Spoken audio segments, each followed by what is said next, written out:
Yang kita khawatirkan hadirin rahmati Allah, anak-anak umat Islam hari ini, para kaum muslimin hari ini hadirin rahmati Allah Subhanahu wa taala, tergerus dengan berbagai bentuk fitnah akhir zaman.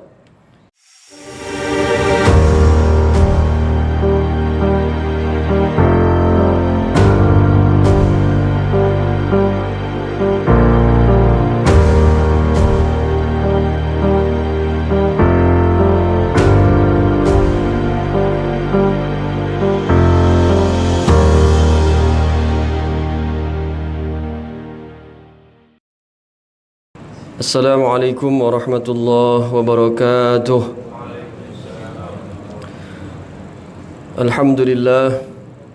Alhamdulillahi rabbil alamin, wa bihi nasta'in ala umurid dunya waddin.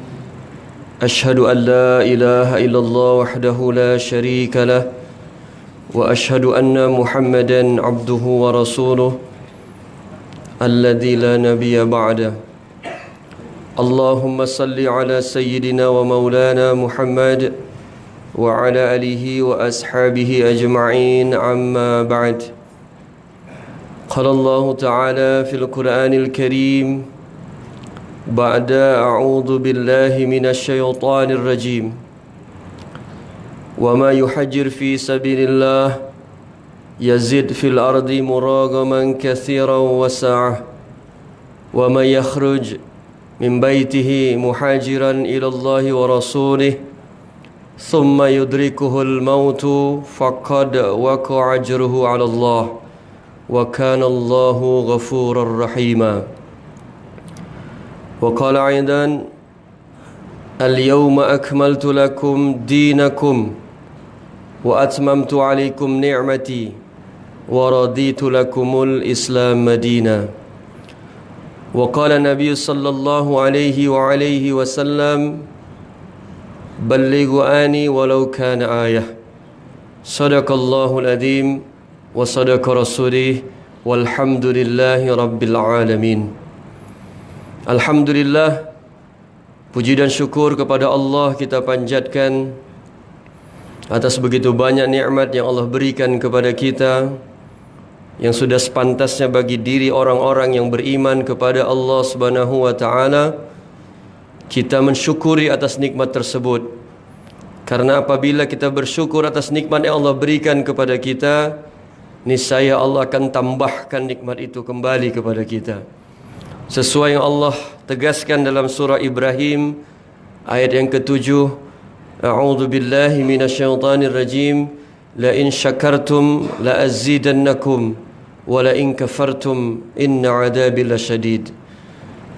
Sesiapa, kata Allah, yang bersyukur atas nikmat yang aku berikan kepadanya, maka Allah akan tambahkan nikmat itu lagi kepadanya. Tetapi sebaliknya, ketika kalian kufur akan nikmat-nikmatku, kata Allah, ingatlah, kata Allah, azabku sangat pedih. Para mufassirin menafsirkan kesyukuran atas nikmat yang Allah berikan kepada kita adalah kesyukuran nikmat iman, hadirin. Karena nikmat yang terbesar bagi diri kita adalah nikmat iman, hadirin. Karena bagi barang siapa orang-orang tidak beriman kepada Allah, dia akan menjadi orang yang merugi. Allah tegaskan dalam surah Al-Bayyinah, innal ladina kafaru min ahlil kitab wal musyrikina fi nari jahannam khalidina fiha ulaika hum syarrul bariyah. Sesungguhnya orang-orang kafir itu, kata Allah, yaitu ahli kitab Yahudi dan Nasara, wal musyrikin, orang-orang musyrik, orang-orang yang menyembah selain daripada Allah Subhanahu wa taala, fi nari jahannam, mereka kekal, mereka masuk dalam neraka jahannam, khalidina fiha, mereka kekal di dalamnya, ulaika hum syarrul bariyah, mereka itu, kata Allah, seburuk-buruknya makhluk. Maka kesyukuran kita terhadap nikmat iman ini, hadirin rahmati Allah, sebuah keniscayaan. Karena hadirin rahmati Allah, apabila kita bersyukur atas nikmat iman yang Allah berikan kepada kita, niscaya Allah akan tambahkan nikmat lagi kepada kita. Nikmat iman tersebut bukan nikmat keduniaan, bukan nikmat kebendaan dunia, bukan. Jangan sampai kita salah menafsirkan ayat yang mulia ini. Penafsiran kita mungkin selama ini kita diberi kenikmatan dunia, Allah akan tambahkan dunia itu lagi kepada kita. Tetapi hadirin rahmati Allah, secara hakikatnya adalah kesyukuran yang dimaksud oleh ayat ini adalah kesyukuran atas nikmat iman. Sehingga Allah akan tambahkan nikmat iman lagi. Sehingga nantinya iman itu akan terasa lezat. Nikmat iman itu akan terasa lezat. Ketika seseorang membaca Al-Quran, dia akan terasa lezat dengan nikmat iman tersebut. Ketika dia menunaikan salat berjamaah ke masjid, yang dikatakan Nabi SAW, seseorang yang hilir mudik, pulang pergi dari rumahnya ke masjid, saksikan oleh kalian, dialah orang yang beriman, kata Allah. Maka ada kelezatan iman dalam ketaatannya. Ada kelezatan iman dalam ketaatan kepada Allah Jalla Jalaluh. Sehingga itulah yang kita syukuri hari ini. Sehingga hadirin rahmati Allah Subhanahu wa taala, kita rangkai kesyukuran ini dengan salawat dan salam pada Nabi kita yang mulia, Nabi Muhammad sallallahu alaihi wasallam, yang merupakan qudwah kita yang utama. Allah berfirman dalam surah Al-Ahzab ayat ke-21, A'udzu billahi minasyaitonir rajim. Laqad kana lakum fi Rasulillahi uswatun hasanah liman kana yarjullaha wal yawmal akhir wa dzakarallaha katsira. Sesungguhnya kata Allah, pada diri Rasulullah sallallahu alaihi wasallam itu ada suri tauladan yang baik bagi kalian. Bagi sesiapa kata Allah yang mengharapkan perjumpaan dengan Allah dan hari akhirat, dan mereka banyak menyebut nama Allah. Maka hadirin rahmati Allah, Ibnu Katsir rahmatullahi alaihi menafsirkan, dalam menafsirkan tentang qudwah, tentang uswatun hasanah dalam segala macam aspek kehidupan Nabi sallallahu alaihi wasallam. Dari segala bentuk apa-apa yang dicontohkan beliau, apa-apa yang disabdakan beliau kepada kita, apa-apa yang dinasihatkan beliau kepada kita, hadirin rahmati Allah, menjadi nilai-nilai amal salih apabila kita mengamalkannya. Dan ganjarannya surga, hadirin.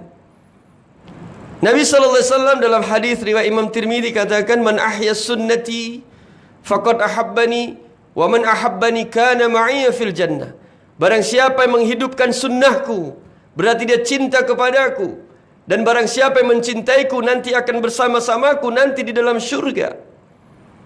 Maka hadirin rahmati Allah Subhanahu wa taala, tuan-tuan dan puan-puan yang kami muliakan, teristimewa kepada pengurusi Masjid Salahuddin Al-Ayyubi ini, seluruh imam masjid, para syiah dan semuanya, segala bentuk perangkat masjid yang kita diberi tajuk ataupun saya diberi tajuk pada malam hari ini, bagaimana kita memulai peradaban ummah, izzatul Islam, ketinggian Islam. Maka betapa pentingnya masjid ini, hadirin. Kita akan membahas tentang bagaimana peradaban umat, peradaban Islam, ketinggian Islam, kita mulai dari masjid, hadirin. Karena masjid ada sentralisasi kekuatan kaum muslimin, hadirin. Sehingga apabila hadirin rahmati Allah, masjid ini tidak ada nilai-nilai amal, hadirin rahmati Allah, seperti layaknya seorang diri ketika dalam jasadnya tidak ada jantung yang memompa darah. Maka jantung itu diibaratkan sebuah masjid. Sebuah negeri, sebuah kampung, sebuah qaryah memiliki jantung, jantungnya masjid. Disitulah kita memulai bagaimana peradaban Islam, izzatul Islam akan kita bangun melalui masjid. Sehingga Allah katakan dalam surah At-Taubah ayat 18, "Innama ya'muru masajidallah man amana billahi wal yaumil akhir." Sesungguhnya hanya orang-orang yang memakmurkan masjid Allah yang beriman kepada Allah dan hari akhir. Maka beruntunglah para pengurusi masjid ini. Mereka telah memegang miftahul jannah. Mereka telah memegang kuncinya surga, hadirin rahmati Allah. Karena hadirin rahmati Allah, masjid ini adalah sebuah representasi kekuatan kaum muslimin, hadirin. Di mana hadirin rahmati Allah, semua akan berlaku, semua akan bermula daripada masjid. Sehingga kalau kita meninggalkan amal masjid ini, hadirin rahmati Allah, kita akan mendapati kerusakan umat yang hari ini kita lihat. Sehingga hari ini umat terasa bingung, mau dari mana kita memulai peradaban Islam. Mau dari mana starting pointnya?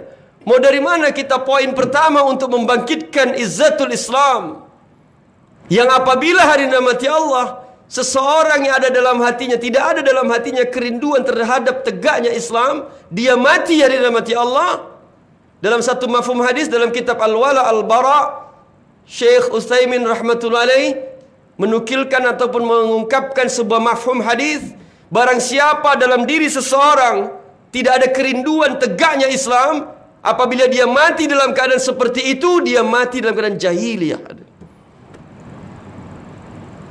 Hadirin rahmati Allah, tumbuhkan. Kalau Buya Hamka katakan dalam satu ceramah beliau yang beberapa waktu yang lalu, kami membawa satu rombongan daripada Kuala Lumpur melakukan kembara ilmu ke pesantren kita. Kami bawa ke Sumatera Barat, berkunjung ke museum daripada Buya Hamka, yang tidak lain adalah bekas ataupun rumah beliau.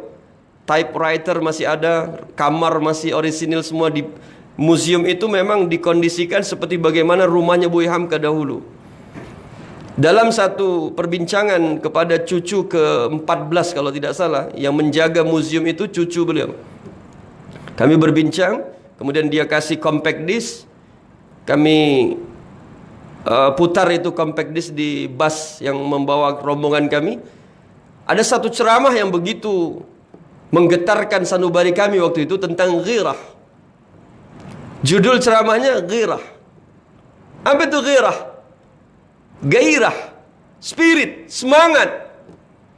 Sehingga musibah terbesar kaum muslimin hari ini adalah kehilangan semangat untuk berjuang, kehilangan semangat untuk beribadah, kehilangan semangat untuk bagaimana mencapai izzatul Islam yang tinggi. Hadirin, berpangku tangan, berputus asa dari rahmat Allah. Yang lebih parah lagi, hadirin rahmati Allah, dia tergerus oleh fitnah akhir zaman, fitnah wanita, fitnah dunia, fitnah apapun, hadirin rahmati Allah. Tergerus. Kita tak berharap dia ada keinginan izzatul Islam tertegakkan dalam hatinya, ada niat yang kuat dalam hatinya. Yang kita khawatirkan, hadirin rahmati Allah, anak-anak umat Islam hari ini, para kaum muslimin hari ini, hadirin rahmati Allah Subhanahu wa taala, tergerus dengan berbagai bentuk fitnah akhir zaman. Yang kita berlindung kepada Allah. Dalam hadis dari Imam Bukhari, kita berlindung kepada Allah dari segala bentuk fitnah. Di akhir tahiyat kita, fil alamina innaka hamidum majid, Nabi SAW mensunnahkan kita untuk membaca doa, Allahumma inni a'udzubika min adzabi jahannam wa min adzabil qabri wa min fitnatil mahya wal mamat wa min syarri fitnatil masihid dajjal. Ya Allah, aku berlindung kepadamu dari azab jahannam, dari azab kubur, dari fitnah kehidupan dan kematian, dan fitnah dajjal. Maka hadirin rahmati Allah, langkah awal adalah membangkitkan ghirah, membangkitkan semangat bahwa kaum muslimin punya masa depan yang bagus, punya masa depan yang brightness, yang cerah di depan sana. Hadir, siapa yang berjanji masa depan Islam akan kembali tegak? Nabi SAW 15 abad yang lalu sudah mengatakan kepada kita, Islam akan kembali jaya. Kepastian Islam akan kembali jaya, kata Nabi, sepasti ular masuk ke dalam sarangnya, ke dalam lubangnya. Begitulah kepastian, hadirin. Maka timbul pertanyaan besar hari ini, sudah sejauh mana sumbangan kita untuk kejayaan Islam nanti di akhir zaman? Apakah kita menjadi player ataukah kita menjadi viewer? Apakah kita menjadi penonton ataukah kita menjadi pemain? Kembali kepada sanubari kita masing-masing. Apakah kita menjadi pejuang atau kita melihat orang yang berjuang? Akan terasa beza, hadirin. Ketika dalam stadium sepak bola, ada pemain, ada supporter. Ketika para pemain mendapatkan satu garansi dari kemenangannya, dia memenangkan pertandingan, dia mendapatkan piala, hadirin rahmati Allah, maka yang mendapat adalah para pemain. Penonton tidak dapat apa-apa. Di situ letak perbezaan, hadirin rahmati Allah, bahwa mulai hari ini kita menjadi pemain, hadirin. Kita melihat, hadirin rahmati Allah, perkembangan Islam di sebelahan-belahan negeri. Bagaimana, hadirin rahmati Allah, terasa nampak bahwa dikatakan Nabi SAW nanti tidak akan terjadi hari kiamat sebelum kalian bersekutu dengan bangsa Rum. Bangsa Rum, bangsa kulit putih, bangsa Romawi, untuk memerangi musuh di belakang kalian. Mufassirin hadis ini mengatakan, siapakah musuh di belakang kalian? Yahudi laknatullah alaih. Dalam hadis yang lain daripada Abdullah bin Umar radhiyallahu anhu, yang dia sering pulang pergi ke rumah Rasulullah sallallahu alaihi wasallam, dia dapati bahwa Nabi sallallahu alaihi wasallam katakan tidak akan terjadi hari kiamat sampai nanti kalian memerangi Yahudi. Yang Yahudi tersebut masuk bersembunyi di balik pohon, di balik batu. Maka pohon boleh bercakap, batu boleh bercakap. Wa qalu sajar, wa qalu hajar. Berkatalah batu, berkatalah pohon, ya Muslim, ya Abdullah, wahai hamba Allah, hadza Yahudiyun khalfi. Di belakangku ada Yahudi, bunuh dia. Jadi hadirin rahmati Allah Subhanahu wa taala, dalam kitab Fathul Bari, Ibnu Hajar Al-Asqalani rahmatullahi alaihi menafsirkan hadis ini, hadirin rahmati Allah, adalah tidak ada satu tempat pun yang kaum Yahudi merasa aman bersembunyi dari kejaran kaum muslimin, hadirin. Siapakah Yahudi? Yang menguasai hegemoni dunia hari ini, hadirin. Yang mereka nanti akan dimusnahkan sampai habis. Maka hadirin rahmati Allah Subhanahu wa taala, dalam lanjutan hadis daripada Abdullah bin Umar ini, apa kata Nabi? Illa gharqad, kecuali gharqad. Gharqad itu pokok ataupun pohonnya orang Yahudi, pokoknya orang Yahudi yang hari ini telah ditanam oleh mereka, hadirin rahmati Allah. Betapa mereka pun meyakini apa yang kita yakini, hadirin.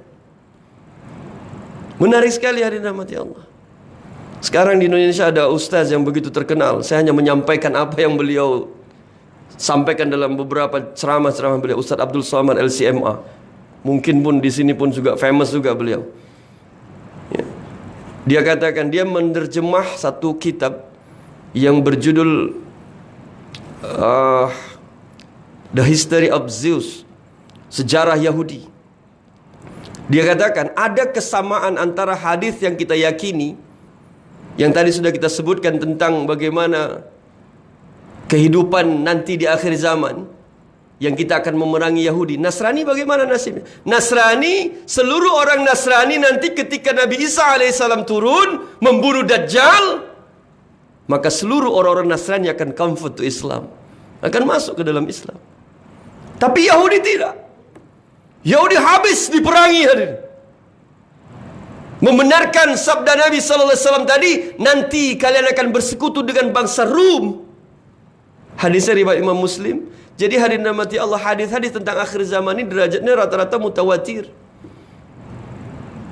Kalau kita ragu terhadap kebenaran daripada peristiwa akhir zaman ini, rusak akidah kita. Itu bagian daripada rukun iman kita. Percaya kepada hari kiamat, hari akhir. Jadi hadirin rahmati Allah, apa Ustaz Abdul Somad LCMA mengatakan dalam sebuah ceramahnya tentang kaitan hadis ini dengan keyakinan orang Yahudi? Bahwa hadirin rahmati Allah Subhanahu wa taala, mereka hadirin rahmati Allah nampak secara harfiahnya, secara lahiriahnya seakan-akan mereka memenangkan pertempuran dengan orang-orang Palestina hari ini. Wilayah Palestina dari mulai jalur Gaza, Hebron dan seluruhnya semakin lama semakin habis dicaplok oleh orang Yahudi. Padahal hadirin rahmati Allah, secara faktanya, secara faktanya, kaum Yahudi sudah terusir dari seluruh negeri. Mereka akan kembali hadirin rahmati Allah ke tanah kelahiran mereka. Sehingga mau tak mau mereka menghabisi ataupun mengambil dengan paksa. Maka tuan-tuan dan puan-puan sekalian, kita harus pahamkan ini dalam penjelasan daripada kitab ini, hadirin rahmati Allah, bahwa mereka bukan menuju kemenangan mereka. Mereka menuju kubur mereka masing-masing, hadirin. Agar nanti hadirin rahmati Allah, mereka bersatu di satu tempat sehingga kaum muslimin mudah untuk menyerang mereka, hadirin. Itu yang pertama. Karena Nabi SAW tadi katakan tidak akan terjadi hari kiamat sebelum kalian memerangi Yahudi di satu tempat. Yang apabila mereka bersembunyi di balik batu, mereka bersembunyi di balik pokok. Pokok boleh bercakap, batu boleh bercakap. Ya Muslim, ya Abdullah, hadha Yahudiyun khalfi, di belakangku ada Yahudi. Bunuh dia. Jadi hari Nabi itu yang pertama. Yang kedua, mereka pun meyakini hari Nabi Allah ada Nabi di kalangan mereka di akhir zaman. Di kalangan mereka maksudnya. Padahal Nabi SAW kita yakini adalah khataman nabiyyin, adalah penutup para nabi. Mereka tidak pernah terima hari Nabi Allah Nabi berasal daripada kalangan di luar mereka. Karena dari mulai awal masa kenabian hari Nabi Allah, semua nabi-nabi dari kalangan Bani Israel. Tapi Nabi SAW adalah orang Quraisy. Mereka tidak serta-merta menerima hal itu hari Nabi Allah. Kesesatan orang Yahudi dan Nasrani karena menolak kerasulan Rasulullah SAW. Sama-sama agama samawi. Agama samawi ada 3, Islam, Yahudi, Nasrani. Maka hadirin rahmati Allah, tertolaknya mereka daripada kebenaran adalah mereka menolak kerasulan Rasulullah SAW. Di situ letak kesesatan yang paling urgent dalam diri mereka. Sehingga hadirin rahmati Allah, tapi mereka meyakini nanti akan ada satu manusia yang akan memimpin mereka, yang mereka anggap sebagai nabi, yang mereka sering menyebut dengan Mesias. Jadi tuan-tuan dan puan-puan yang gemar dengan seorang pemain bola bernama Lionel Messi, jangan sampai kita belikan anak kita kostum Barcelona dengan bangganya ada type name di belakang Messi. Mesias, Messiah adalah nabi yang diyakini orang Yahudi akan datang nanti hari namati Allah. Persepsi mereka dalam kacamata mereka orang Yahudi. Dalam kacamata kita orang Islam, dia adalah Dajjal. Karena Dajjal, kata Nabi SAW, memiliki pasukan sebanyak 70.000 orang Yahudi. Jadi hadirin rahmati Allah, ada kontradiksi, tapi ada kesamaan sesuatu yang akan terjadi di akhir zaman. Tapi kontradiksi, sesuatu yang berlawanan. Apa yang kita yakini, apa yang diyakini mereka. Kita meyakini Dajjal akan turun sebagai bentuk makhluk yang harus kita berlindung daripada fitnahnya. Fitnah Dajjal sudah kita sebut tadi doanya. Allahumma inni a'udzubika min adzabi jahannam wa min adzabil qabri wa min fitnatil mahya wal mamat wa min syarri fitnatil masihid Dajjal. Tapi mereka meyakini bahwa Dajjal ini adalah nabi terakhir di kalangan mereka yang akan memimpin mereka hari nanti Allah. Itu yang kedua. Berikutnya adalah dalam intisari daripada kitab tersebut, orang Yahudi meyakini bahwa di bawah daripada Masjid Al-Aqsa, kiblat pertama umat Islam, mereka meyakini di bawah itu ada Solomon Temple. Solomon bahasa mereka. Dalam bahasa kita orang Islam, Nabi Sulaiman alaihi salam. Mereka menggambarkan Solomon ini ke raja yang kejam, raja yang bengis, raja yang tidak berperi kemanusiaan. Sementara kita melihat Nabi Sulaiman alaihissalam adalah Nabi yang mulia. Jangankan manusia, dia boleh bercakap dengan semut, sehingga Allah rekam peristiwa percakapan Nabi Sulaiman alaihissalam dengan semut-semut dalam surah An-Naml. Wahai semut-semut, masuklah ke lubang-lubang kalian, karena tentara Sulaiman akan melintas. Semut saja hari namati Allah. Ini sebuah dalil kita tak boleh membunuh semut. Saya bermuzakarah dengan ustaz di pondok kita. Di asrama banyak semut. Bagaimana cara menghalaunya? Dia katakan, buatkan lubang-lubang. Arahkan semut itu dengan lilin ataupun apa untuk memastikan mereka masuk ke dalam lubang itu. Gak boleh dibunuh. Dalilnya adalah ketika tentara Nabi Sulaiman ingin melintas satu tempat, menyuruh semut-semut untuk masuk ke lubang-lubang mereka. Apatah lagi manusia. Sementara dalam persepsi mereka hari rahmati Allah, Solomon dalam persepsi mereka seorang raja yang zalim, raja yang kejam. Jadi hadirin rahmati Allah, sehingga tidak heran hari ini mereka mengeruk pondasi daripada Masjid Al-Aqsa, karena mereka meyakini bahwa di Masjid Al-Aqsa di bawah itu ada Solomon Temple, ada istana Nabi Sulaiman. Jadi hadirin rahmati Allah Subhanahu wa taala. Kemudian berikutnya adalah kita harus meyakini bahwa nanti ketika ada terjadi yang dinamakan oleh para alim ulama kita menyebut peristiwa besar ini dengan Al-Malhamah Kubra.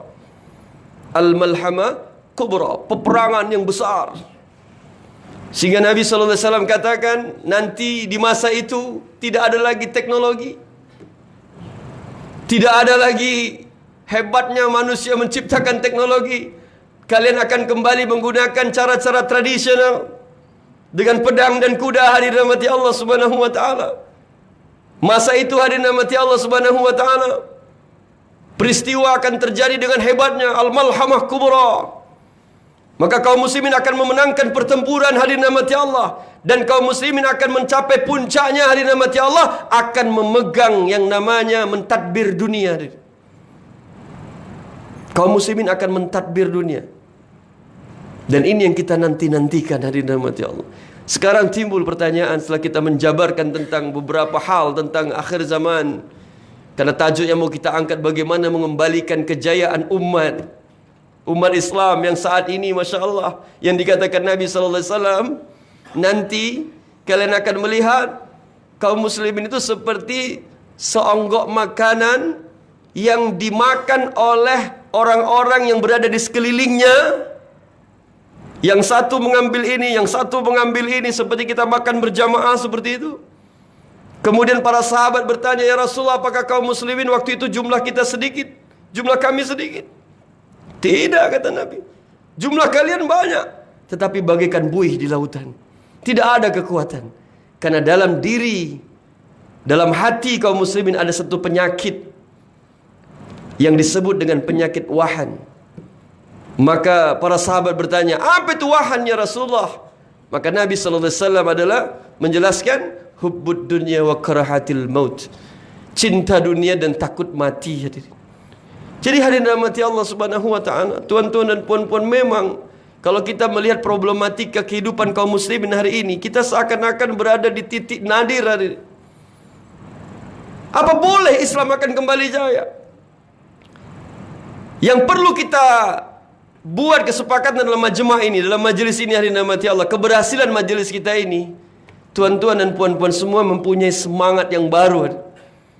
Buya Hamka katakan, ketika seorang muslim tidak ada ghirah agama dalam dirinya, takbirkan dia 4 kali sudah mati dia. Takbir 4 kali solat apa tuan-tuan? Solat jenazah. Nanti tuan-tuan kalau ingin ceramah-ceramah Buya Hamka boleh kembara ilmu ke pesantren kita, cuman siap-siap menghadapi kelok 44. Saking banyaknya kelok menuju rumah Buya Hamka itu ada 44. Kalau bahasa Malaysia kelok apa? Lengkoh. Lengkohnya itu diberi nombor, lengkoh 1, lengkoh 2, berputar 180 derajat seperti ini.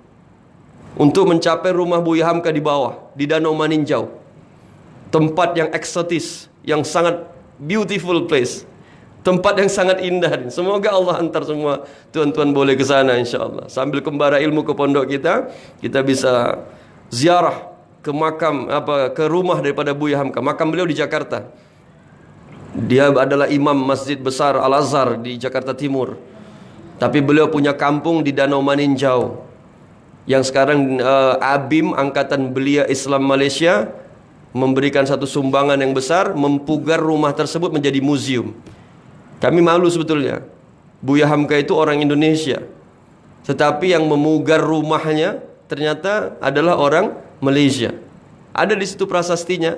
Angkatan Belia Islam Malaysia dengan senang hati, dengan keikhlasan memberikan sumbangan kepada pemugaran daripada rumah Buya Hamka. Masya Allah, di dalam prasasti tersebut. Jadi hadirin rahmati Allah Subhanahu wa taala, begitulah Buya Hamka, begitu bersemangatnya, begitu berapi-apinya.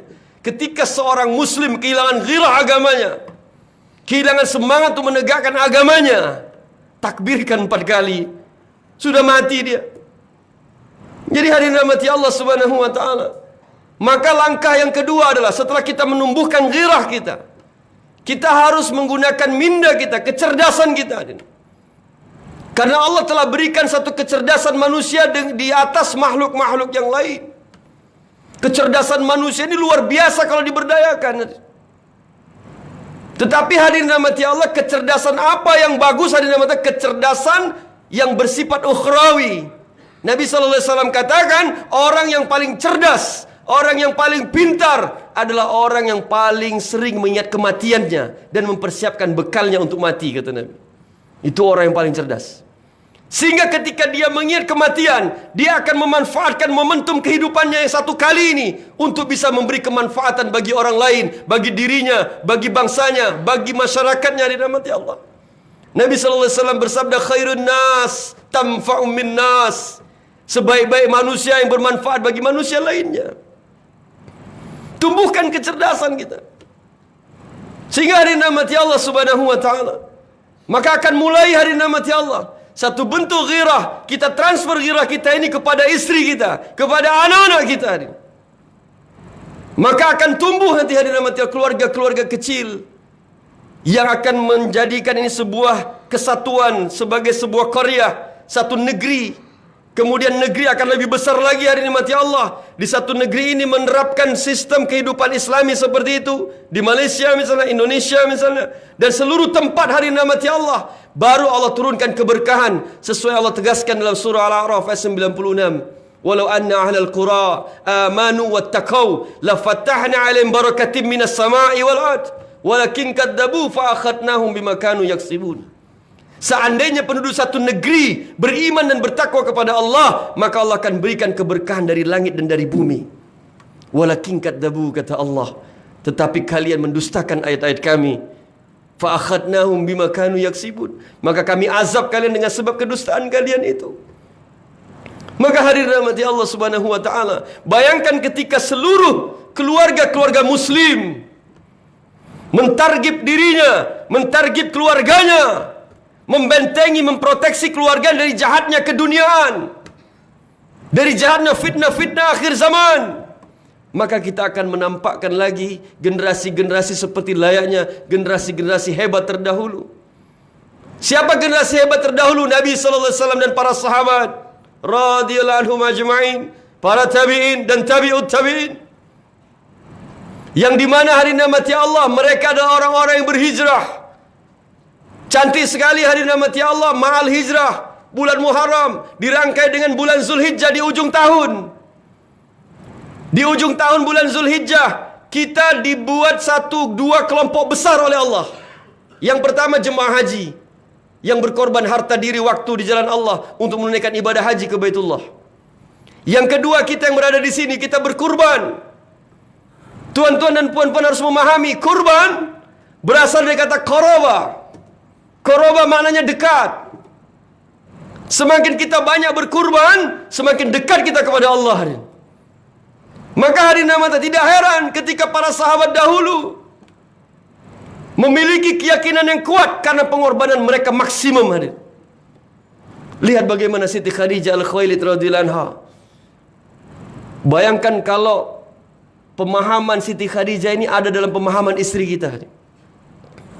Apa dia katakan kepada Rasulullah sallallahu alaihi wasallam? Wahai suamiku, harta kita sudah habis di jalan Allah, tidak ada lagi. Maka dia menangis berkata kepada Rasulullah, wahai suamiku, ketika hati aku mati, ketika kau mendapati satu tempat yang membutuhkan, yang memerlukan titian, jadikan tulang belulangku ini menjadi titianmu, wahai suamiku. Begitulah ghirah para sahabat. Begitulah ghirah para sahabat. Abu Bakar As-Siddiq radhiyallahu anhu perang Tabuk menginfakkan seluruh hartanya, mengorbankan seluruh hartanya, sehingga mereka menjadi figur-figur yang menjadi keteladanan sampai akhir zaman, yang Allah puji mereka dalam Al-Quran. Was-sabiquna al-awwalun dalam At-Taubah ayat 100. Wasabiqunal awwalun, orang-orang awal yang memeluk Islam, minal muhajirin, dari orang-orang muhajirin, wal ansar, dan orang-orang ansar, para sahabat muhajirin, para sahabat Nabi sallallahu alaihi wasallam dan para sahabat berhijrah dari Makkah ke Madinah. Ini yang kita peringati dalam bentuk hijrah, ma'al hijrah. Yang sebelumnya ada satu gelombang pertama hijrah yang kurang sering disampaikan perkara ini. Sebelum rombongan besar Nabi sallallahu alaihi wasallam dan para sahabat berhijrah dari Makkah ke Madinah, ada satu orang pemuda tampan yang memiliki kelenturan lidah, Syekh Safiur Rahman Al-Mubarakfuri, yang menulis kitab Sirah Nabawiyah, yang memenangkan penulisan kitab Sirah Dairah Bita Alam Al-Islami. Mus'ab bin Umair radhiyallahu anhu adalah seorang pemuda yang diutus Nabi sallallahu alaihi wasallam ke Yastrib untuk memberikan satu kefahaman kepada mereka bahawa Yastrib akan dijadikan tempat titik terakhir daripada hijrah. Yastrib, Imam Nawawi rahmatullahi alaih memakruhkan menyebut nama Yastrib kecuali untuk pembelajaran, kecuali untuk pendidikan, karena begitu buruk arti Yastrib. Sehingga ketika berhasilnya hijrah, maka Yastrib berubah nama menjadi Madinatul Munawwarah. Maka hadirin rahmati Allah, Syafiur Rahman Mubarakfuri, penulis kitab Sirah Nabawiyah, seorang ulama India yang memenangkan penulisan kitab Sirah Nabi, menyatakan dalam menjelaskan tentang profil Mus'ab bin Umair. Mus'ab bin Umair seorang pemuda yang memiliki kelenturan lisan, kelenturan lidah, yang seakan-akan dari lisannya mengeluarkan sihir. Seakan-akan dari lisan itu ada sihir, tapi sihrun khair. Sihir identik dengan kebatilan. Apa itu sihir? Di sini apa namanya tuan-tuan? Kalau di tempat kami guna-guna, sihir. Nabi sallallahu alaihi wasallam saja pernah terkena ketika helaian rambut beliau terjatuh, maka disihir oleh orang Yahudi. Begitu Nabi kira-kira. Tapi Nabi orang yang maksum, terjaga, hanya sekedar situ. Maka hadirin rahmati Allah, identik sihir dengan kebatilan. Tetapi ternyata ada sihrun khair. Siapa memiliki sihrun khair tadi? Adalah Mus'ab bin Umair. Memiliki sihrun khair dalam lisannya, mempunyai sihir kebaikan dari lisannya hadirin. Sehingga ketika dia membuat majma', membuat majlis, orang-orang di majma' lain membicarakan majlisnya Mus'ab. Kau tengok itu, kata orang di sana, ada pemuda dari Makkah yang telah membawa berita ada seorang Nabi yang akan datang kemari untuk memimpin ini umat, memimpin manusia. Kau coba datang ke sana. Kalau kau ikut ke majlis dia, ku pastikan kau akan ikut apa yang diajaknya. Kata kawan ini, tak mungkinlah. Orang sehebat aku mana mungkin bisa terpengaruh dengan pemuda seperti itu. Maka dia pun datang ke majlisnya Mus'ab bin Umair. Dia duduk dalam majlisnya Mus'ab bin Umair. Dalam sepersekian saat saja, dia telah comfortkan dirinya kepada Islam. Begitulah hebatnya lisan daripada Mus'ab bin Umair. Lentur, lisannya terjaga, hadirin rahmati Allah, seorang pemuda yang tampan, yang ketika belum Islam hadirin rahmati Allah hidup dalam hedonisme, pakai pakaian dari sutra, tampan. Tapi ketika dia masuk Islam hadirin rahmati Allah, ujian daripada Allah kepadanya akan dapat dia. Dia diboikot oleh keluarganya, tak diberi makan, tak diberi pakaian. Bahkan kalau tuan-tuan dan puan-puan disampai ke syuhada Uhud di Madinah, semoga Allah hantar semua kita ke sana, amin ya rabbal alamin. Di syuhada Uhud ada makam yang diberi tanda khusus. Dialah makam Mus'ab bin Umair, makam Hamzah bin Abdul Muttalib radhiyallahu anhu. Maka hadirin rahmati Allah, Mus'ab bin Umair digambarkan dalam sejarah itu ketika dia syahid di medan Uhud. Kain kafannya dinaikkan ke kepala, kakinya terlihat. Kain kafannya diturunkan ke kakinya, wajahnya terlihat. Dialah seorang pemuda hadirin rahmati Allah. Di mana pemuda-pemuda hari ini hadirin? Di mana mereka hadirin? Tuan-tuan yang datang ni semua dah enggak pemuda lagi. Mana pemuda-pemudanya? Maka langkah berikutnya ni, setelah kita menumbuhkan ghirah, menumbuhkan semangat beragama, menjadikan masjid sebagai sentralisasi peradaban, tergib anak-anak muda, hadirin rahmati Allah. Kemana anak muda? Sibuk dengan bercinta, sibuk dengan internet, sibuk dengan Android, sibuk dengan apapun, hadirin rahmati Allah. Seakan-akan agama ini bukan untuk mereka. Anak muda. Contohnya hadirin rahmati Allah, Mus'ab bin Umair radhiyallahu anhu, seorang pemuda. Kita merindukan sosok-sosok pemuda seperti Mus'ab bin Umair. Maka hadirin rahmati Allah Subhanahu wa taala, maka itulah menjadi cikal bakal keluarga-keluarga yang kita bentuk tadi akan nampak nanti anak-anak kita yang terjaga, hadirin. Maka hadirin rahmati Allah Subhanahu wa taala, ketika kita membina daripada keluarga yang betul-betul sakinah, mawaddatul warahmah. Sakinah, ada ketenangan dalam keluarga itu. Mawaddah, ada kasih sayang. Warahmah, ada ampunan Allah dalam keluarga itu. Maka akan terjaga, hadirin rahmati Allah. Dia tidak terikut daripada hingar-bingar hiruk pikuk dunia. Saya jadi teringat ketika saya ta'aruf dengan istri saya dulu. Kami buat semacam note. Saya buat note, dia buat note. Saya tanya, saya kata sama dia, "Ukhti, poin pertama, nanti rumah kita tidak ada television." Terkejut dia. No TV. Lantas bagaimana kita nak dapat information, kata dia. Nak dapat informasi, saya bilang. Maka saya katakan, informasi bukan hanya dari situ saja. Kita tidak akan kehilangan kecerdasan kalau kita tidak ada televisi di rumah kita. Tuan-tuan boleh berkaca ataupun kita tanya dalam lubuk hati kita paling dalam, televisi itu kira-kira banyak kebaikan atau mudaratnya? Ini mohon maaf tuan-tuan, kalaulah masih ada televisi di rumah kita, kita atur daripada tayangan-tayangan anak kita yang akan melihat, akan ghazul fikr. Syekh Hasan Al-Banna, tokoh Ikhwanul Muslimin, katakan, hati-hati dengan ghazul fikr, perang pemikiran yang akan masuk melalui media-media yang akan merusak daripada minda-minda anak-anak kaum muslimin, sehingga mereka kehilangan satu bentuk role model. Mau siapa yang mereka contoh, hadir.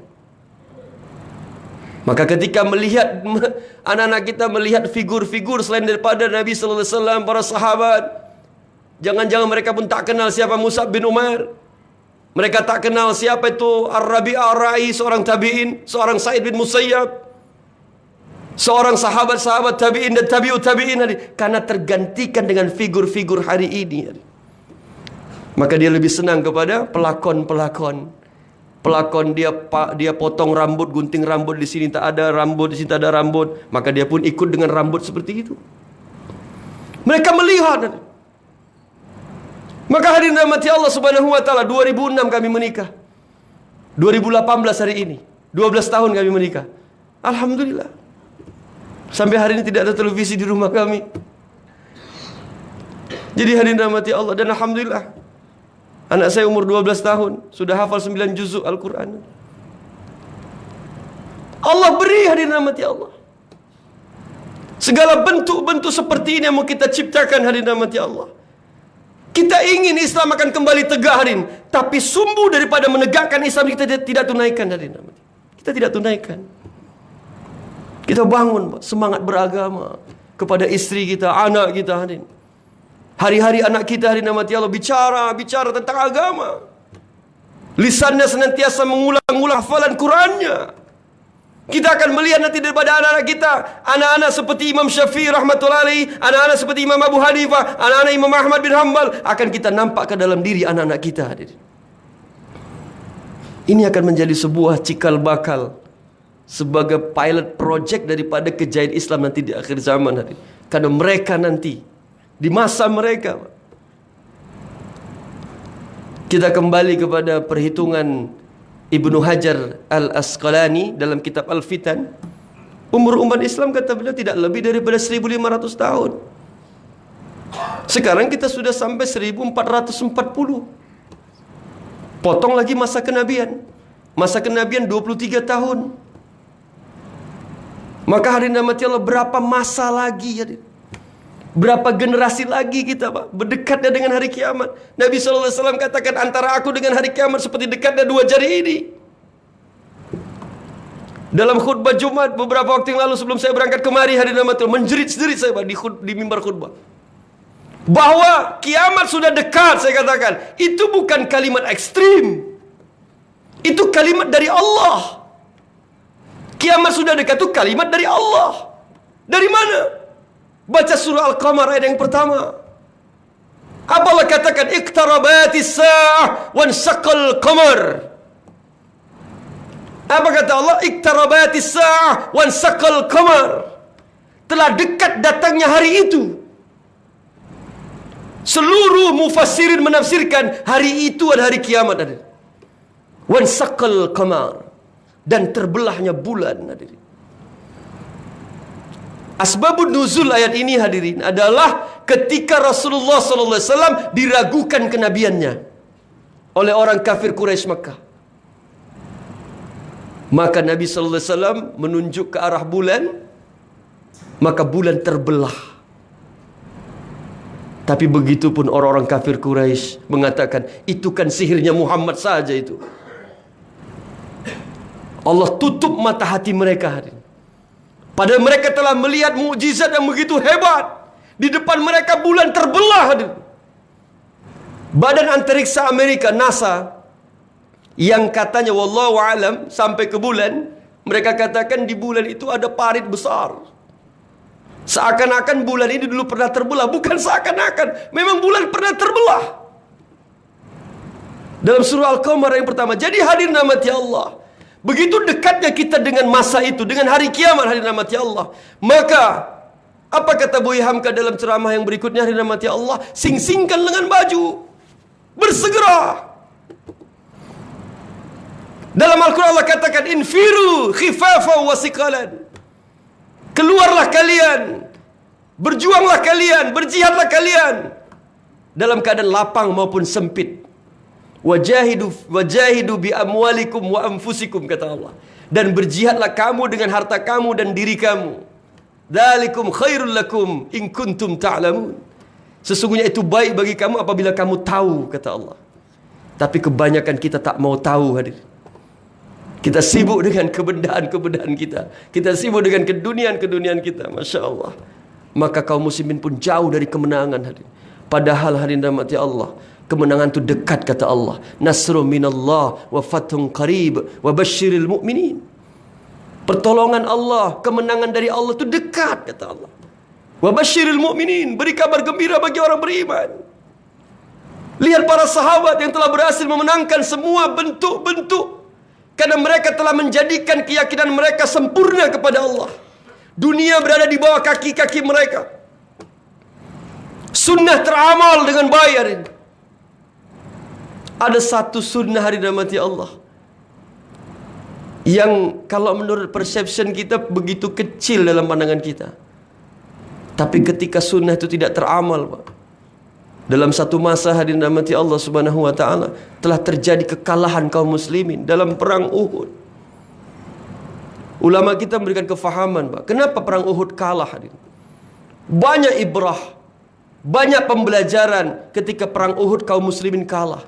Nabi SAW katakan, jangan kalian turun dari Bukit Rumat itu, para pasukan pemanah sejumlah 50 orang. Jangan turun sebelum aku katakan turun. Tapi ketika orang-orang kufar sudah nampak kalah, sudah lari tunggang langgang, maka pasukan pemanah turun mengambil harta ghanimah.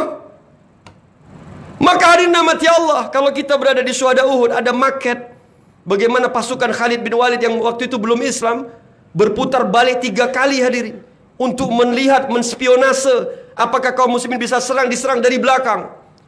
Maka ketika pasukan pemanah turun hadirin rahmati Allah, kemudian pasukan Khalid berputar balik daripada Bukit Uhud, menyerang dari belakang. Orang-orang yang sudah lari tadi menyerang dari depan hadirin. Apa ibrahnya? Kalaulah kaum muslimin waktu itu menang, maka kaum muslimin akan merasa sombong. Lihatlah, sunnah Nabi sallallahu alaihi wasallam kami tinggalkan, Allah masih menangkan kita. Sehingga apa maknanya? Apa ibrahnya? Kami dapat guidance daripada mahasiswa, pelajar-pelajar yang ada di Madinah. Apa beliau katakan? Hikmah daripada kekalahan di Uhud adalah satu daripada sunnah Nabi kita tinggalkan, Allah akan kalahkan kaum muslimin. Di situ hikmahnya. Sekarang kita berapa sunnah yang sudah kita tinggalkan? Berapa perintah Nabi yang kita lalaikan? Maka hadirin rahmati Allah, mulai hari ini dari diri kita sendiri, dari keluarga kita, hadirin rahmati Allah, bangunlah semangat ghirah, tadi kata Buya Hamka rahmatullahi alaih, semangat keislaman dimulai daripada keluarga kita. Jadi tuan-tuan yang dimuliakan Allah Subhanahu wa taala, saya yakin dan percaya dengan melihat satu suasana agama di Malaysia ini, saya yakin dan percaya salah satu tempat dari kebangkitan Islam dia akan ada dari sini, hadirin. Saya yakin dan percaya, hadirin. Kami berjuang di negeri kami, tuan-tuan berjuang di negeri Tuhan, hadirin rahmati Allah, sampai menunggu datangnya Imam Mahdi, hadirin. Imam Mahdi akan datang. Ketika nanti kalian sudah dapati dia datang, Imam Mahdi datang, kata Nabi sallallahu alaihi wasallam, kalian akan mendatanginya walaupun seperti merangkak di atas salju. Bagaimana merangkak di atas salju, hadirin? Tingkat kesulitannya tinggi, hadirin. Hanya orang-orang pilihan saja yang mampu. Maka hadirin rahmati Allah, masa itu akan ada datang nanti. Maka itu kita ceritakan kepada anak kita. Kita ceritakan kepada anak kita siapa Dajjal, bagaimana fitnah kehidupan dunia, siapa Imam Mahdi.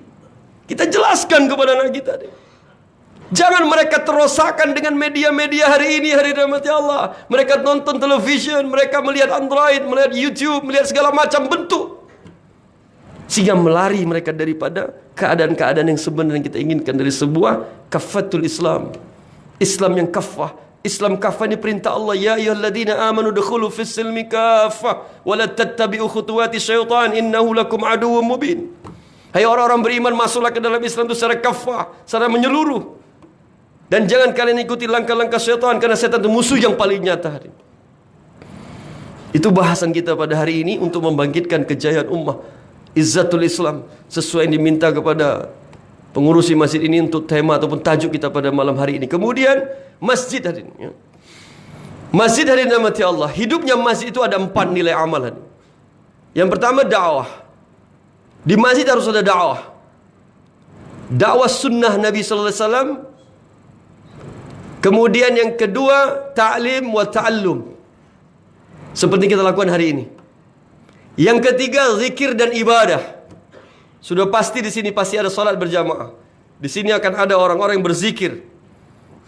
Yang keempat, khidmat, melayani umat. Maka hadirin rahmati Allah, di mana kita temukan 4 amal masjid ini adalah di Masjid Nabawi yang dibangun oleh Rasulullah sallallahu alaihi wasallam. Di Masjid Nabawi, hadirin, di masa Nabi sallallahu alaihi wasallam hidup beserta para sahabat, masjid ini hidup dengan nilai-nilai amal selama 24 jam. Nilai-nilai amal. Abu Hurairah radhiyallahu anhu berlari ke pasar. Wahai orang-orang pasar, datanglah ke masjid. Rasulullah SAW sedang membagi warisannya. Orang-orang di pasar perceptionnya itu warisan keduniaan. Berbondong-bondong semua datang ke masjid. Sampai di masjid orang-orang pasar melihat ada orang yang salat sunat, ada orang baca Quran, ada orang yang membuat majma' kajian-kajian ilmu seperti ini, ta'lim wa ta'allum seperti ini. Wahai Abu Hurairah, kau telah berbohong, mana warisannya? Maka Abu Hurairah katakan, itulah warisan Rasulullah sallallahu alaihi wasallam. Jadi hadirin rahmati Allah, hidup amal masjid dengan dakwah. Dakwah sunnah itu bagaimana? Dakwah sunnah itu dakwah fardiyah. Dakwah fardiyah itu adalah dakwah secara individu, face to face, berjumpa kepada satu orang manusia. Dakwah itu bukan semata-mata berceramah seperti ini. Yalah, Ustaz Bukhari boleh berceramah, boleh memberikan kuliah-kuliah. Ini bagian kecil dari dakwah. Bagian besar dari dakwah, semua kita boleh melakukan dakwah. Sesuai dikatakan Nabi sallallahu alaihi wasallam, "Ballighu ani walau kana ayah." Sampaikan dariku walaupun satu ayat. Bagaimana contoh dakwah fardiyah? Arab Badui datang kepada Rasulullah sallallahu alaihi wasallam. Wahai Muhammad, aku mau masuk Islam. Di tengah Nabi ada sekumpulan para sahabat. Kemudian apa kata Badui ini tadi? Muhammad, tunjuk salah satu di antara sahabatmu itu untuk menjadi saksiku menjadi Islam hari ini. Maka Nabi SAW tidak menunjuk salah satu di antara mereka. Nabi mendakwahkan dia kepada Islam. Aslim taslam, masuk Islam kamu, kamu selamat. Dia terang, Nabi SAW mendakwahi dia dengan fardiyah, dengan face to face. Kemudian Nabi menunjuk ke arah sebatang pohon. Kau lihat pohon itu, kata Nabi. Maka pohon bergerak. Pohon bergerak ke depan Nabi SAW, rukuk di depan Nabi, kemudian mengucapkan kalimah La ilaha illallah Muhammadur Rasulullah. Maka Badui ini tadi masuk Islam. Di luar logika, pohon boleh bergerak, boleh bercakap. Sehingga hari nama apa kata Badui ini? Aku akan memastikan kepadamu wahai Rasulullah, aku akan mengislamkan seluruh orang-orang di kaumku. Satu dakwah fardiyah kepada Badui ini tadi telah menyebabkan satu kaum masuk Islam. Apa maknanya? Ketika dakwah fardiyah dilakukan, nusratul ghaibiyah akan turun. Apa itu nusratul ghaibiyah? Pertolongan Allah secara gaib, di luar logika manusia. Banyak kisah-kisah hebat para sahabat hadirin rahmati Allah, tentang bagaimana sesuatu yang di luar logika manusia. Di masjid yang kemarin saya ngisi kuliah maghrib seperti ini juga, saya menceritakan tentang pasukan Sa'ad bin Abi Waqqas ketika perang Qadisiyah. Ketika perang Qadisiyah, pasukan Sa'ad bin Abi Waqqas berhasil memukul pasukan Persia. Pasukan Persia lari, dikejar oleh kaum muslimin sampai ke sungai Tigris. Sampai sungai Tigris mereka mendapati perahu-perahu, kemudian mereka memacu perahu-perahu untuk sampai ke seberang. Mereka menambatkan perahu-perahu mereka. Mereka seakan-akan selamat dari kejaran kaum muslimin. Maka hadirin rahmati Allah Subhanahu wa taala, nusratul ghaibiyah turun. Sa'ad bin Abi Waqqas menunjuk ke arah langit. La haula wala quwwata illa billahil aliyil azim. Dia celupkan jari telunjuknya ke arah sungai Tigris. Maka pasukan Sa'ad bin Abi Waqqas berjalan di atas air hadirin, bersama kuda-kuda mereka. Kemudian dalam riwayat tersebut, dalam kitab Al-Bidayah wa Nihayah, Ibnu Katsir menukilkan kisah ini. Mereka mengucek-ngucek mata mereka, seakan-akan mereka tak percaya. Mereka melihat satu pasukan berjalan di atas air. Ini bukan manusia ini, kata mereka. Maka hadirin rahmati Allah, maka tentara Persia pun takluk, menyerahkan istana ataupun Raja Kisra, Kaisar Kisra, menyerahkan mahkotanya kepada Umar bin Khattab radhiyallahu anhu. Pasukan kaum muslimin menang. Nusratul ghaibiyah turun. Karena keyakinan para sahabat itu memang betul-betul mantap. Kalau bahasa orang kita, bahasa orang Indonesia, mantap, bagus, kuat, strong. Nah, itu yang mau kita bangkitkan hari ini hadirin rahmati Allah. Bagaimana hadirin rahmati Allah Subhanahu wa taala, segala bentuk apa yang dilakukan para sahabat, kita ingin mengikuti mereka hari ini. Minal muhajirin wal ansar, para sahabat. Kemudian walladzina taba'um bi ihsan. Surah At-Taubah kita lanjutkan sedikit, ayat 100. Walladzina taba'um bi ihsan, dan orang-orang mengikuti mereka dengan baik. Siapakah mereka hadirin rahmati Allah? Kita semua punya kesempatan. Allah begitu adil dalam ayat ini. Allah tidak hanya menyebutkan muhajirin dan ansar saja, tapi Allah menukilkan dalam penggalan ayat berikutnya walladzina taba'uhum bi ihsan, dan orang-orang mengikuti mereka dengan baik. Siapa mereka? Umat akhir zaman sampai hari kiamat, kaum muslimin sampai hari kiamat. Kemudian gelar mereka radhiyallahu anhum wa radwan. Allah ridha kepada mereka dan mereka pun ridha kepada Allah. Kemudian Allah ganjar mereka dengan surga. Wa'adallahum jannatin tajri tahtahal anhar. Allah akan anugerahkan kepada mereka surga yang mengalir di bawahnya sungai-sungai. Dzalikal fawzul azim, dan itulah kemenangan yang agung, kemenangan yang besar, kata Allah. Maka hadirin rahmati Allah Subhanahu wa taala, sehingga Imam Malik rahmatullahi alaih dalam kitab Al-Muwatta mengatakan, la yuslihu hadhil akhir ummah illa ma aslaha awwaluha. Tidak akan menjadi baik umat akhir zaman ini kecuali mencontoh kembali apa-apa yang menjadikan umat baik terdahulu. Mereka lah Rasulullah sallallahu alaihi wasallam dan para sahabat. yang Rasulullah tegaskan dalam hadis riwayat Imam Bukhari dan Muslim, khairun nasi qarni, sebaik-baik manusia adalah kurunku, aku dan para sahabatku, summal ladina yalunahum, kemudian setelahnya itu tabi'in, summal ladina yalunahum, kemudian tabi'un tabi'in. Inilah greatest ummah, golden generation. Maka hadirin rahmati Allah Subhanahu wa taala, sempena ma'al hijrah ini, mari kita berhijrah untuk melihat ataupun mencontoh dengan baik kehidupan Nabi sallallahu alaihi wasallam dan para sahabat dari segala macam aspek kehidupan mereka, sehingga hadirin rahmati Allah, ini merupakan satu perintah Allah dan ini merupakan satu bentuk kita berhijrah di jalan Allah. Karena Allah berjanji dalam surah An-Nisa ayat yang ke-100, tadi sudah kita sebutkan di mukaddimah, apa Allah katakan? Wa ma yuhajjir fi sabilillah, barang siapa yang berhijrah di jalan Allah, yazid fil ardi muragaman katsira wa sa', Allah akan luaskan tempat hijrahnya dan Allah akan berikan kepada mereka rezeki yang banyak. Kemudian Allah katakan lagi, wa may yakhruj min baitihi, barang siapa yang keluar dari rumahnya untuk berhijrah, muhajiran ilallahi wa rasuli, untuk berhijrah kepada Allah dan Rasulnya, thumma yudrikuhul mautu, kemudian dia mati sebelum sampai ke tempat hijrahnya. Dia niat berhijrah, ya Allah, aku ingin mencontoh kehidupan para sahabat ya Allah. Tapi ketika dalam proses dia mencontoh para sahabat, dia mati, maka dia sudah digolongkan kepada orang seperti para sahabat. Kemudian Allah katakan lagi, ketika muhajiran ilallahi wa rasuli thumma yudrikul maut, kemudian dia mati, faqad waqa'a ajru 'ala Allah, maka Allah akan sempurnakan pahala hijrahnya, kata Allah. Wa kana Allahu ghafurur rahima, dan Allah Maha Pengampun lagi Maha Penyayang. Kemudian hadirin rahmati Allah Subhanahu wa taala, penutup daripada wahyu yang Allah hantarkan kepada Rasulullah sallallahu alaihi wasallam dalam surah Al-Maidah ayat yang ketiga, al-yawma akmaltu lakum dinakum wa atmamtu alaikum ni'mati wa raditu lakumul Islam dina. Pada hari ini, kata Allah, aku telah menyempurnakan agama ini untuk kamu. Wa atmamtu alaikum ni'mati, Allah telah menyempurnakan nikmatku kepadamu, kata Allah. Wa raditu lakumul Islam dina, dan Allah ridha Islam menjadi agama kalian. Wahyu terakhir hadirin rahmati Allah Subhanahu wa taala. Di rumah tuan-tuan dan puan-puan di Malaysia ini, saya sering melihat ada bentuk prasasti di dinding-dinding rumah kita, khutbah terakhir Rasulullah sallallahu alaihi wasallam di lembah Uranah, di bumi Arafah.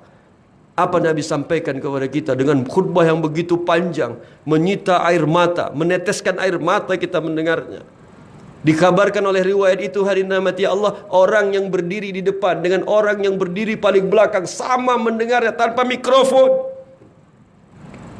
124.000 para sahabat berkumpul. Nabi SAW menyampaikan pesan-pesan terakhir. Orang yang berdiri di depan dengan orang yang paling belakang sama mendengarnya tanpa mikrofon. 124.000 manusia. Satu stadium sepak bola, bola sepak. Bayangkan satu stadium bola sepak, ada orang berbicara di tengah lapangan, di tengah padang, hadirin rahmati Allah, tanpa mikrofon tidak akan ada yang bisa mendengar. Tapi dengan kemuliaan lisan Rasulullah SAW, orang yang berbicara, orang yang berdiri di depan dengan orang yang berdiri paling belakang sama mendengarnya. Apa Nabi katakan, hadirin rahmati Allah? Sesiapa yang hadir di sini, kata Nabi, hendaklah menyampaikan kepada yang tidak hadir. Maknanya apa, hadirin rahmati Allah? Dakwah. Dakwahkan, hadirin. Balighu ani walau kana ayah, kata Nabi. Sampaikan dariku walaupun satu ayat. Ceritakan kebesaran Allah, ceritakan tentang bagaimana kehidupan akhirat, ceritakan bagaimana pentingnya sunnah Rasulullah diamalkan, ceritakan bagaimana pentingnya solat, ceritakan pentingnya ilmu agama, ceritakan pentingnya zikrullah, ceritakan pentingnya akhlak, ceritakan pentingnya keikhlasan dalam beramal, dan ceritakan pentingnya tentang dakwah itu sendiri, hadirin. Maka dengan kekuatan itulah Islam akan kembali jaya, hadirin. Sebetulnya konsekuensinya mudah saja, hadirin. Ketika kita mau berhijrah untuk mengembalikan tata cara kehidupan kita kepada tata cara kehidupan yang Allah dan Rasulnya mencontohkan kepada kita, memberikan satu nasihat-nasihat lewat Al-Quran dan hadis Nabi sallallahu alaihi wasallam. Tuan-tuan dan puan-puan sekalian rahmati Allah Subhanahu wa taala, inilah bagian daripada perjuangan kita, perjuangan yang tak akan pernah berhenti sampai kematian menjemput kita. Karena hadirin rahmati Allah Subhanahu wa taala, dengan satu kesatuan hati di antara kita. Kami daripada Indonesia, tuan-tuan dan dari Malaysia dirahmati Allah. Dan tesis saya juga berkaitan dengan hal ini. Kenapa saya begitu komit dan begitu kuat dalam menyampaikan tentang perkara ini? Karena tesis saya pun berkaitan dengan ini. Pendidikan nubuwah, pendidikan Nabi SAW diterapkan di zaman moden. Dan angkanya cukup mencengangkan, hadirin rahmati Allah. Dalam satu penyelidikan kemarin, saya menjumpai satu sekolah moden. 195 orang anak yang saya interview, temu bual kalau bahasa tuan-tuan. 195 itu 80% tidak solat, hadirin. Tidak solat. Menyedihkan sekali. Yang perempuan, hadirin rahmati Allah, dalam keadaan yang belum mau menutup auratnya, hadirin. Ini problem besar bagi kaum muslimin, hadirin. Tapi tidaklah mendapatkan ini sebagai keputusasaan kita, hadirin rahmati Allah. Pasti akan ada secercah harapan yang bisa kita bawa, yang bisa kita ambil dari peristiwa-peristiwa besar di akhir zaman nanti. Dan kita berharap kita adalah salah satu daripada pejuang-pejuang agama di masa-masa akhir zaman nanti. Kalaupun tidak kita, anak kita, cucu kita, yang kelak akan menjadi kebanggaan kita nantinya, kekayaan terbaik dari jenis yang terbaik, hadirin rahmati Allah. Maksud hati hendak memeluk gunung, tapi apa daya tangan tak sampai. Hanya sekian yang bisa kami sampaikan tentang bagaimana penjabaran-penjabaran. Mungkin nanti selepas daripada majlis kita ini, kita akan bentuk lagi satu kajian-kajian lebih mendalam tentang bagaimana peristiwa-peristiwa akhir zaman kita kaitkan dengan dunia pendidikan. Karena saya adalah seorang cikgu, saya seorang guru juga yang bergelut dengan dunia pendidikan, yang hari-hari bergelut dengan pelajar-pelajar, bergelut dengan suasana pendidikan, dan kami dituntut untuk bagaimana membaguskan pendidikan semirip mungkin dengan pendidikan cara Nabi SAW. Demikian, hadirin rahmati Allah, semoga Allah berikan kefahaman kepada kita, dan kita berdoa kepada Allah Jalla Jalaluh agar Allah pertemukan kita nanti di surganya Allah Subhanahu wa taala bersama dengan Rasulullah sallallahu alaihi wasallam. A'udzubillahi minasyaitonir rajim. Bismillahirrahmanirrahim. Alhamdulillahirabbil alamin wassalatu wassalamu ala asrafil anbiya'il mursalin wa ala alihi wa ashabihi ajma'in. Ya hayyu ya qayyum bi rahmatika nastaghis ya dzal jalali wal ikram ya qadiyal hajat ya rahmanur rahim rabbi ighfir lana wa liwalidina warhamhum kama rabbawna shighara. وللجميع المؤمنين والمؤمنات والمسلمين والمسلمات الأحياء منهم قريب مجيب دعوات آمين يا قاضي الحاجات ربنا لا تزغ قلوبنا بعد إذ هديتنا وهب لنا من لدنك رحمة إنك أنت الوهاب ربنا أفرغ علينا صبرا وثبت أقدامنا وانصرنا على القوم الكافرين وانصرنا على القوم الكافرين وانصرنا على القوم الكافرين ربنا لا تزغ قلوبنا بعد إذ هديتنا وهب لنا من لدنك رحمة إنك أنت الوهاب ربنا هب لنا من أزواجنا وذرياتنا قرة أعين واجعلنا للمتقين إماما ربنا هب لنا من أزواجنا وذرياتنا قرة أعين واجعلنا للمتقين إماما ربنا هب لنا من أزواجنا وذريتنا قرة أعين واجعلنا للمتقين إماما ربنا نسألك الهدى والتقى والعفاف والغنى ربنا نسألك الجنة ونعوذ بك من سخطك والنار ربنا إنك عفو كريم تحب العفو فاعف عنا ربنا ظلمنا أنفسنا وإن لم تغفر لنا وترحمنا لنكونن من الخاسرين ربنا آتنا في الدنيا حسنة وفي الآخرة حسنة وقنا عذاب النار وصلى الله على محمد وعلى آله وأصحابه أجمعين سبحان ربك رب عزة عما يصفون والسلام على المرسلين والحمد لله رب العالمين سبحان الله بحمده سبحانك الله بحمدك أشهد أن لا إله إلا أنت أستغفرك وأتوب إليك السلام عليكم ورحمة الله وبركاته